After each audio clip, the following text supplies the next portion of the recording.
City of Stevens Point Public Policy and General Government Meeting, recorded April 10, 2023. Is it me now? Policy and General Government Meeting is called to order at 6:08 p.m. Clerk, could you please call the roll? Fischler? Here. Keemer? Here. Christensen? Here. Zarazua? Here. Kneebone? Here. All right.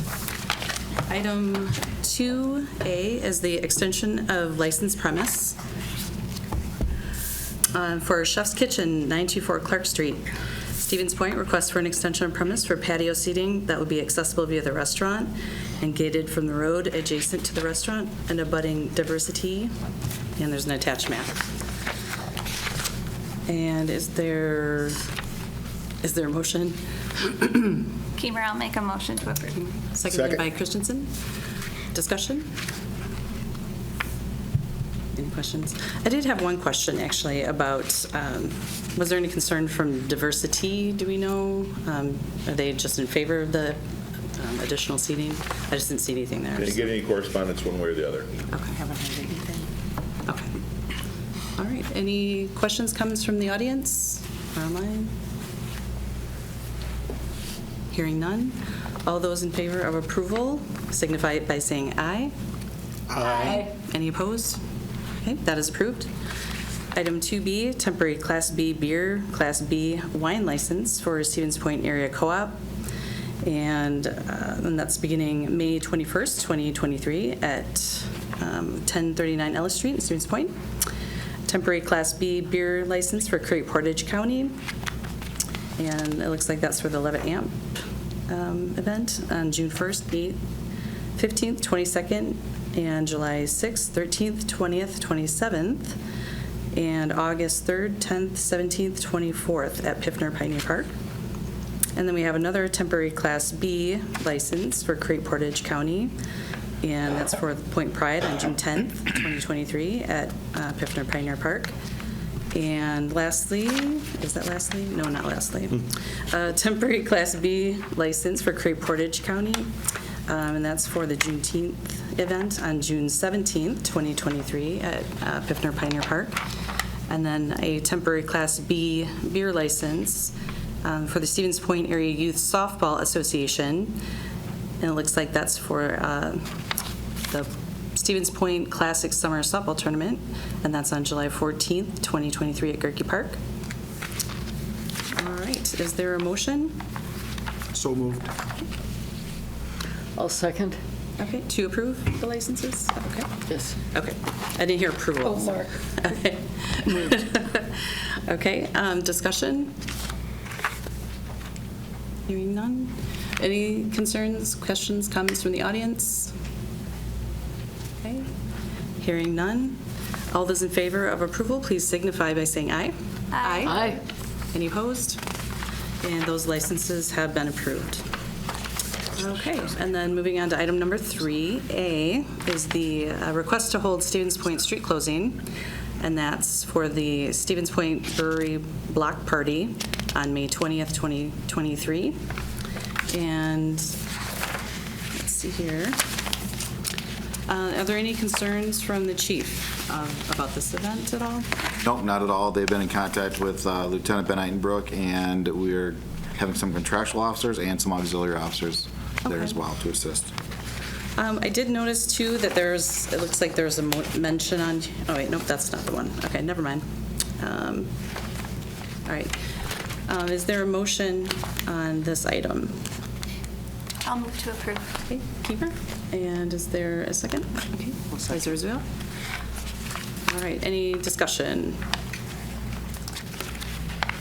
Hearing none. Any discussion from the audience? Hearing none there. All those in favor of approval, please signify by saying aye. Aye. Any opposed? Okay. And that has been approved. Item 3A for the Neighborhood Parish Social on June 25th, 2023. And it looks like there's also another Neighborhood Parish Social occurring on July 30th. But it says 2022 on here, but It's 2023. I don't think we're going back in time, so. That'd be All right, old event. for 2023. Okay. And are there any questions or concerns from the chief? None. None? Okay. And it looks like, let's see on this one, and they're pretty identical. They just show the maps and everything else. And this is just for the, like a church social, it looks like. Okay. All right. And is there a motion for approval on both of these? Or I'm sorry, is there a motion on either one of these items? I'll move to approve. Okay, approved. All right, Keemer? I'll second. You're doing them both at the same time? Can we? Sure. I mean, they're the You same can do all of them thing, if you want at so. the same time, Okay, yep, if it's acceptable by the committee. Yep. okay. Same organization. Any objections? Okay. All right. Discussion? No? Okay. Any discussion from the audience? Okay, hearing none? Just for clarification, you're approving B and C, correct? Yes, this is for approval of items B and C together for the Neighborhood Parish Social on June 25th, 2023, and July 30th, 2023. All those in favor, please signify by saying aye. Aye. Any opposed? Okay, and those two items have been approved. All right, item number 3 is the Wonderful Water Run on October 7th, 2023, and October 8th, 2023. Looks like these are reoccurring events. And is there a motion? Okay, Zarazua? Move to approve. Okay, is there a second? Okay. I'll second. Christensen? Any discussion? Okay. Any discussion from the audience? Hearing none. All those in favor of approval of the Wonderful Water Run, please signify by saying aye. Aye. Any opposed? Okay. And that has also been approved. Item number 4 is an amendment to Chapter 21.03, Sub 21, for the lawn maintenance regarding permanent implementation of No Mow May. Yes, anything to add? That's really what it is. We've had No Mow May implemented for a couple of years with approval each year. We've had almost no issues at all, and this is just making it permanent. Zarazua? I would move to approve. Okay. Keemer, I'll second. Okay. Discussion? I think it's a great idea. It lets the people who want to do this, and it saves a lot of staff time. So, yeah, it's a good deal. And just a note, if I could, we're still asking for registration. Okay. It's not mandatory, but we do want to try and keep track of how many people are still participating in the program, and we still expect that the lawns be back in compliance at the end of No Mow May. Is there anything on the city website currently that shows where they can? Will be tomorrow. All right, so you all heard from the. Technically, I guess the 18th. The 18th is when council, or 17th was when council will approve it, or consider it at least, and then the 18th, it's ready to go. Okay, so the 18th, everyone heard it here. Register for your No Mow May, even though we'll see what happens next. Yes. Well, and I think, this is something that I brought forward, I know the first time that we did it, and just knowing that, it's important in our community to do what we can for the environment. I know this has brought up conversations of what can we do that has more of an impact, and I know there's people that are looking at native plantings and things like that can have a bigger impact, but for those who just want to do a very easy way to support our bee population and protect our local environment, I think it's been an easy way for people to be involved. I think, too, it's a good example of something that we weren't sure about. We had some people that were upset about the potential of having unkept lawns next to their home, and a good example of something that we rolled out very slowly, and then saw that it didn't have the negative impacts that people were expecting. So. Yeah, and at the end of May, people, they are expected to cut their lawn the next day and do get tickets if that's not done, so. All right. Is there any discussion or comments from the audience? Okay. Hearing none. All those in favor of approval, please signify by saying aye. Aye. All those, any opposed? None? Okay. That item has been approved. And then lastly, we have item number 5. an ordinance regarding term limits for mayor and alderpersons. And is there a motion on the table? For the purpose of discussion, I'll make a motion to approve to bring it forward. Okay, for discussion. And is there a second? I'll second, again, for the sake of discussion. Okay, seconded by Nebo. And Alder Dalton, did you want to elaborate on the ordinance? Thank you. Obviously, this was before you last month, but there's been the adjustment, as was my original intention, that the term limit is cumulative, and so you can't, once you stop serving, you don't re-up the new term limit. So like I said last month too, my kind of thought process behind this was kind of the 3 stages of a citizen who might be considering a part or running. And first is as someone who might be thinking about running or just a citizen in the community, knowing that there is a limitation on how long you might be serving, I think would give parameters. And for people who are interested in making the commitment, which this is a substantial commitment to run, having some timeline of what that might look like would help them shape their desire to do so. As once elected, an individual who's in office, I think a term limit would help to shape just the motivation and time and intention while we're serving. And then thirdly, kind of transitioning out of office, that the thinking about who's going to be next. And I think that's something that maybe some of us think about, don't think about, but I think the continuation of leadership, knowing that your time has an ending to it, helps everyone think about who's going to be in here next and how do I need to maintain communication with that. And we have it at different levels of offices across our country and at different levels, so I don't think it's an undemocratic process, but that there is the idea of like when you continuing on and allowing other people to step in this leadership is an important part of transitioning power too. Thank you. All right, there's a motion for discussion on the table. Who would like to begin? I can Alder begin. Kiemer?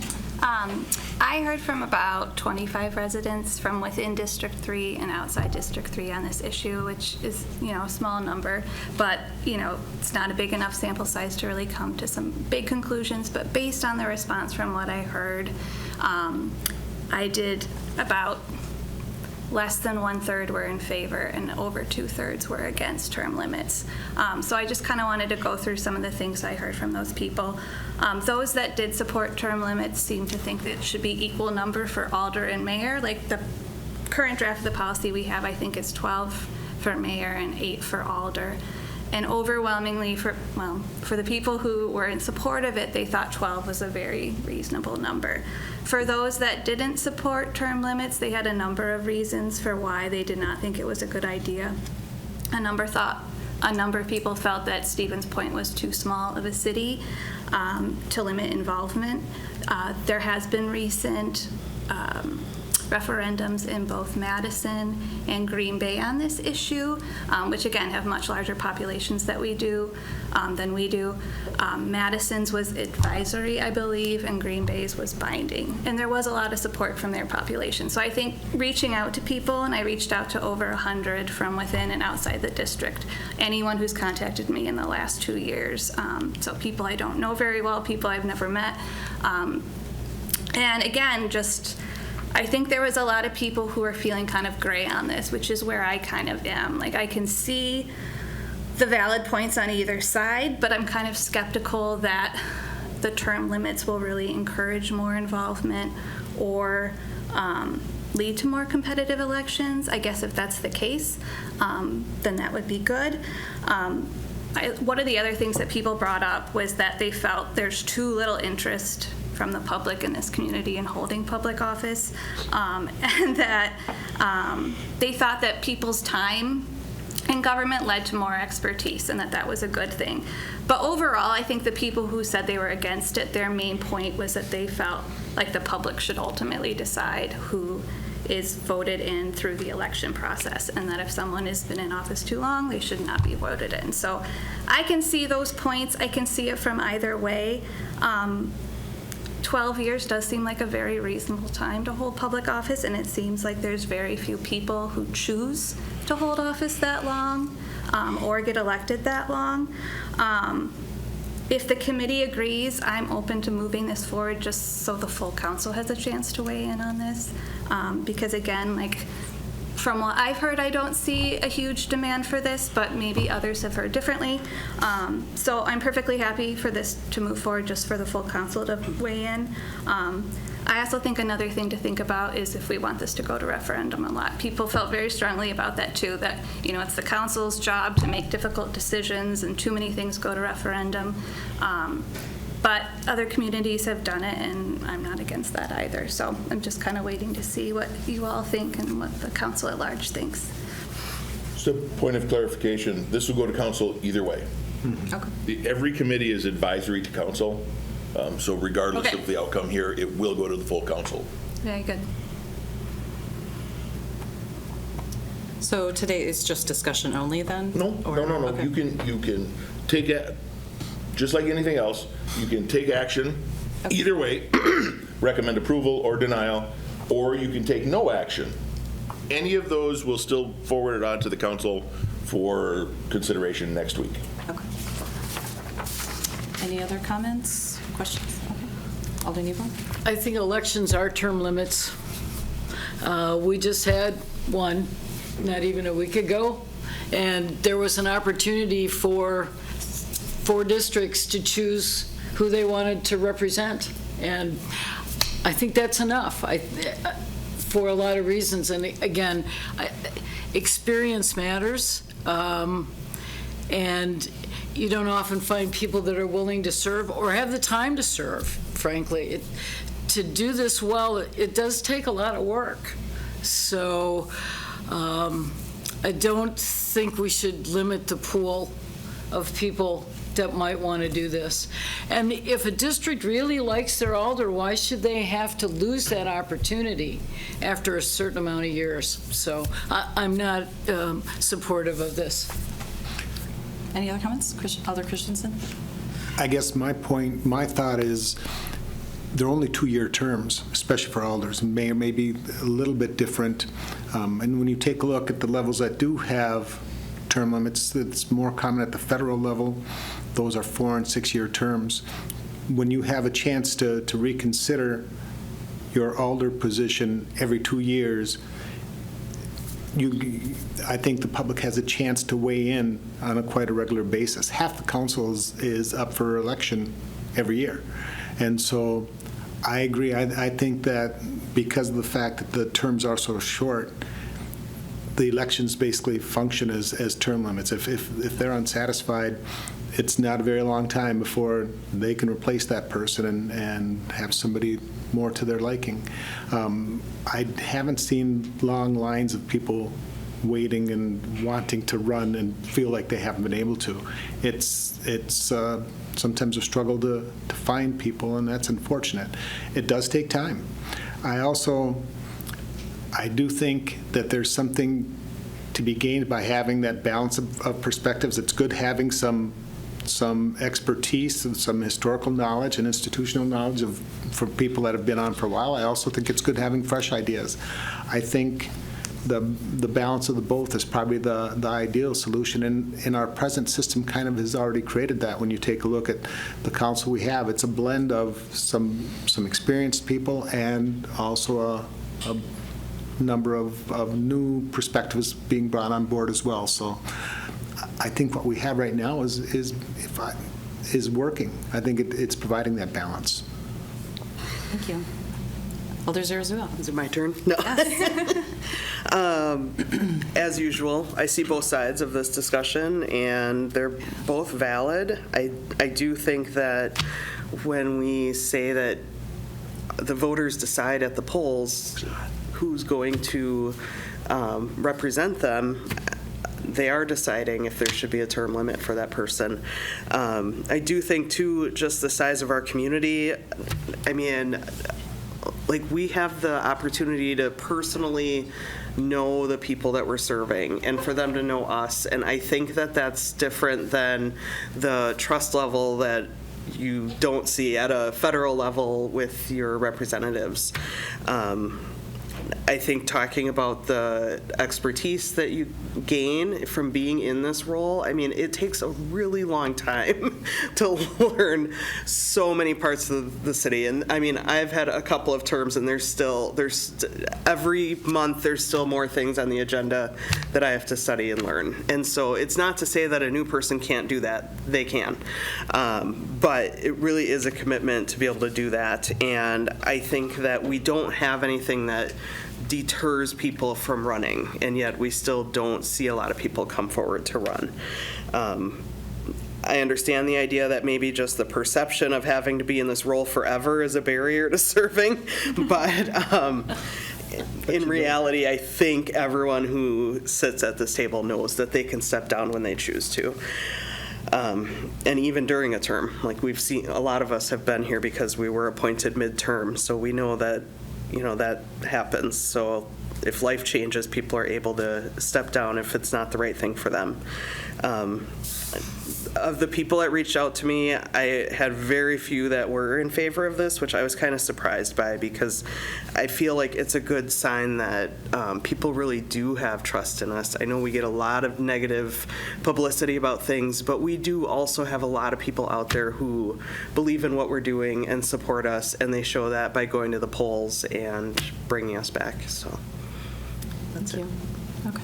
Alder Keeper? I want to just echo what Alder Zarazu said. I was surprised too. I mean, when I saw what the referendums in Madison and Green Bay showed, I mean, it was something like 70 and 80% of their populations were in favor of term limits. And I expected to hear more vocal, you know, just a greater response. And I think a lot of people just didn't see it as a huge need. And again, maybe after this meeting and the week between now and next week, more people will speak up. But yeah, I was surprised by the response as well. And when I read people's arguments, it made a lot of sense what they were saying. So. Yes, Alder Christensen. I think the process that we have in place where this will go to the full council anyway is a good one. And I guess my viewpoint would be probably best just to send it forward without recommendation, either for or against. Or are we able to just send it forward without any No vote? action, it'll automatically go Or forward. without any You have a motion? motion on the floor ready. See, this is one of the problems with having the motion first. You have a motion. My recommendation, and the city attorney's here, so he can correct me if he needs to, would be to, if that's your wish, To vote withdraw against the motion. Vote against the motion, and then move it forward. Or the person who originally made the motion could withdraw their motion. Technically, you can't withdraw motions, but the city attorney might be okay with that. Could it not be pulled from the consent agenda for discussion? Yes, it could be. However, you have a motion on the floor right now. The motion is to approve, and it's been seconded. Robert's rules require you to act on the Right. motion. But it's still next week, as the consent agenda comes to council. This is an ordinance amendment, so it won't be on the consent agenda. Right. It'll be a separate item, period. Oh, okay, considered so we'll separately. still have an Right. opportunity then. Yes, you will. Okay. Either way, whatever happens Okay. today, Yeah. Okay. it will be on the full council agenda for next week. But you have a motion to approve that's on the floor. You should act on that Yeah. motion. Oh, yep, I know, we're not completed yet, but I just wanted to comment too really quick that I think that, you know, I received some letters as well in favor of and opposed to the amendment, or I'm sorry, the ordinance change. And I also had mixed feelings about it too, but at the same time, I think that sometimes it makes more sense at either a state or a federal level, because people can sometimes be serving for decades. And sometimes then they run the risk of becoming really out of touch with the voters. So, or, you know, different age groups that also, you know, vote, but maybe, you know, they just don't reach out to as much because they're used to their regular constituents of a certain age group. I think, too, at the state and federal level, it requires them to serve in a site other than their own community. We spend our entire time here within this community, and when you're serving in Madison or if you're serving in Washington, D.C., the potential is there to lose touch with your constituents, but we live in the midst of our constituents. Yes, and I think, just to finish my thought, is that, I think it is really hard to find people to run for local office. I think it's only been a few times where we've had even like 3 people at one time, and that's pretty rare. So those are just my thoughts on this as well. And so, were there any other comments from the committee? Okay. Were there any comments, questions from the general public? Oh, yes, sir. Come on. Name and address, please.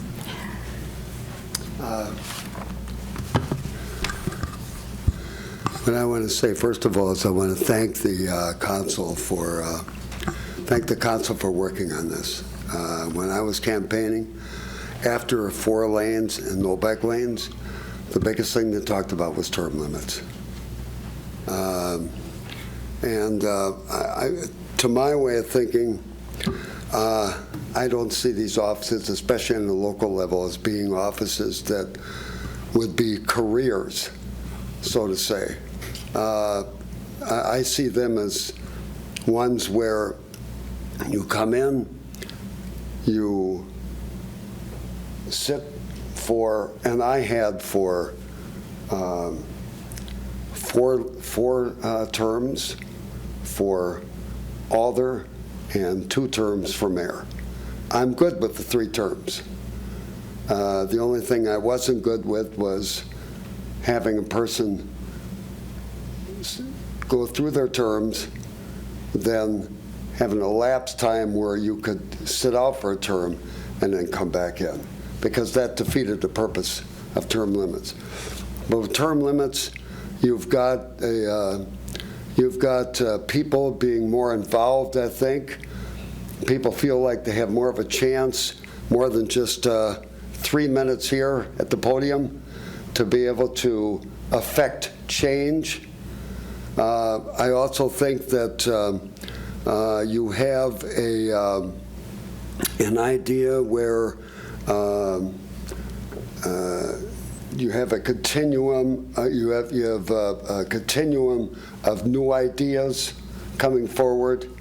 I know that people say that this is something as far as, a person have more experience, but I think that if you have a person with new ideas, I think that overcomes, because after a period of those 2 terms or 3 terms for mayor, 4 terms for council, that you've pretty much gone through all the new ideas that you're going to have, and it would be time for somebody else to do it. So I want to thank the council for considering that. Okay, thank you. Any other comments or questions from the audience? Hello? Dean Shuda, Alder from 8. As a person speaking who fully supports term limits in the federal level, being a local, I echo what other alders have said. It takes a while to get used to this, to learn all the ins and outs. So that's difficult in itself. The other thing, we had 3 out of 6 of the normal electoral voting this past odd year, and 3 were unopposed. I've talked to people trying to get them to run. They don't want to run. And I looked up why Green Bay and Madison has voted for that. Madison, the average alderman makes between $35,000 and $43,000 a year, and Green Bay is between $30,000 and $37,000. So that might be a reason why they voted the way they did. There are no raises on the agenda. Thank you. And the 4 of us combined Quite a don't come close difference. to that. Quite a difference. That is a career. Yes. Yeah. Sean Morrow, I'm the Alder person in Area 11. I like to echo what Alder Zarazua said. I mean, some of the things that, it isn't really the money for what we end up doing. And as I've said, when I go out to the neighborhoods and so on, the comment I get the most is, why are you doing this? That's the biggest comment that I do also get. But one of the other things is, what's nice about the community that we have is that to be an alder, you don't have to raise a lot of money. I mean, when we had training down in Madison for new alders, I was talking to alders from Dane County and Green Bay and so on. They're raising like 20 to 30 grand for an alder position. I mean, that is, and I'm like, well, I spent 500. So it's like they just look at me like I'm nuts. So I don't think that's really a barrier at all. I think in society there's such an anti-government feeling a lot that people just don't want to really get involved really. And something that I like about the city is what we do. Like, we don't have people here that are here for 20 or 30 years. I know the county board does. And we kind of cycle through pretty evenly, really. We don't have folks who are here for 20 years, 25 years. And the county has that. Alder Nemo and myself, I mean, we have 8 years, and we're like the seniors here. And one thing I would also like to say is, like, I mean, I learn more every single year. I came in here arrogant, thinking, oh, I know how this works. And I was wrong. And it took me a while to really learn it, and each year I learned more and more and more. And when people come in, oftentimes they're like, I know how this is going to work and all this stuff. And you get into the position and you really don't. And it's really a class on how to work with others, how to be civil, how to work through an issue. And one thing I really appreciate about this position is that we don't always agree, but we're always civil, and we always respect each other. And that is something that you really can't put a price on. And one of the things about institutional knowledge as well is, I mean, Business 51, we've been talking about that for longer than I've been on. The Hoover overpass took 15 years. I mean, the projects that we have take a lot of time, and we need folks here who understand what some of the issues are, so we're not kind of trying to rehash things over and over again that take more time and more money to fix. Thank you very much. Is there anyone else who would like to make any? Yes. Alder Johnson. Hello, everyone. Melissa Johnson, District 5. I'm going to flip this ever so slightly. I learned about the value of term limits from a former board chair, my solid waste board chair in Marathon County. Her name is Joanne Leonard.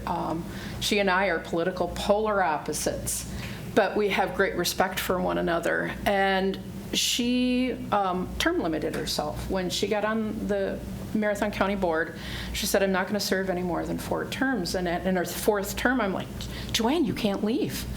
You're amazing. We're the first committee to have a strategic plan. It's because of you. My staff knows where we're going because of you.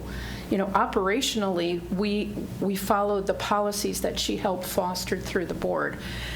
She said, no, my job is to term limit myself. But during my term, I've worked with a lot of other people. Not just say, hey, you want to run? And go, hey, have fun. She said, no, I've worked with a lot of people, younger people, older people in my district to see if they had an interest. And then I fostered that interest, not just asked, but fostered the interest to give opportunity. So I think, and I embrace that, which is why I chose not to run for county board again. It's also why I chose not to run for city council again. Well, I had another reason too, but that didn't work out, but that's okay. Because in my professional life, in the nonprofit boards on which I've served, on the nonprofit boards in which I've served as president, and in my private life, my political life, I have always thought of my role, all of our roles, is to foster opportunity for other people to run, not just asking them, because it's scary. You want to run? People get big eyes and they're like, hell no, I'm going to run the other way. It's our job, I believe, to foster that opportunity, to build that next generation of leaders, to take that brain trust. It's kind of like after Act 10 and the DNR, all of a sudden everybody left the DNR and we lost all that institutional knowledge. Let's not lose the institutional knowledge, but that's also, let's foster opportunities for others.